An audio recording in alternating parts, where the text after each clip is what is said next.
రేపు భవిష్యత్తులో నేను కనే స్వప్నం ఒక్కటే, ఆ రాష్ట్రంలో ఉండే 100% మార్కులు వచ్చే విద్యార్థులు నా ఈ పాఠశాలల్లో నుంచి రావాలి.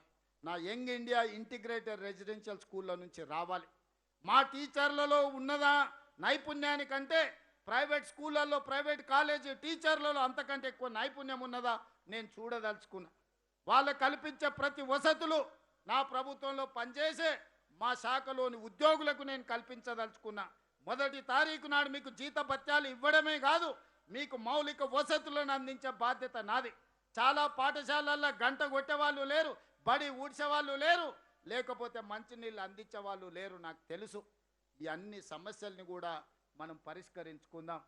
దయచేసి మిత్రులారా, ఇక్కడ ఉండే టీచర్లకు ఇక్కడికి వచ్చినా రాకపోయినా 1,05,000 మా టీచర్లకు నా విజ్ఞప్తి ఒక్కటే, ఇది బరువు కాదు, ఇది బాధ్యత, ఇది ఉద్యోగం కాదు, ఇది ఒక భావోద్వేగం. ఈరోజు ఈ భావోద్వేగం తెలంగాణ పునర్నిర్మాణంలో మనం భాగస్వాములను కావాలి. ఈరోజు ఏ శాఖ, ఏ ప్రభుత్వ ఉద్యోగి కొంత పని చేసినా చేయకపోయినా వచ్చే నష్టం కొంతనే. కానీ ఒక టీచర్ పిల్లలకు విద్య నేర్పకపోతే, పేదవాడి విద్యకు దూరమైతే ఆ కుటుంబం శాశ్వతంగా నష్టపోతుంది, కష్టపడుతుంది. ఇవాళ 19 లక్షల మంది పిల్లల కుటుంబాలు, 19 లక్షల మంది కుటుంబాల భవిష్యత్తు మీ చేతుల్లో ఉంది. ఈరోజు ఎవరైనా ప్రభుత్వ పాఠశాలకు వస్తుంది అంటే ఉపాధి హామీ కూలికి పోయేవాళ్ళు, కార్మికులు, రిక్షా కార్మికులు, ఆటో కార్మికులు, లేకపోతే దినసరి కూలీ చేసి బతికే వాళ్ళు ఈరోజు ప్రభుత్వ పాఠశాలలకు వస్తున్నారు.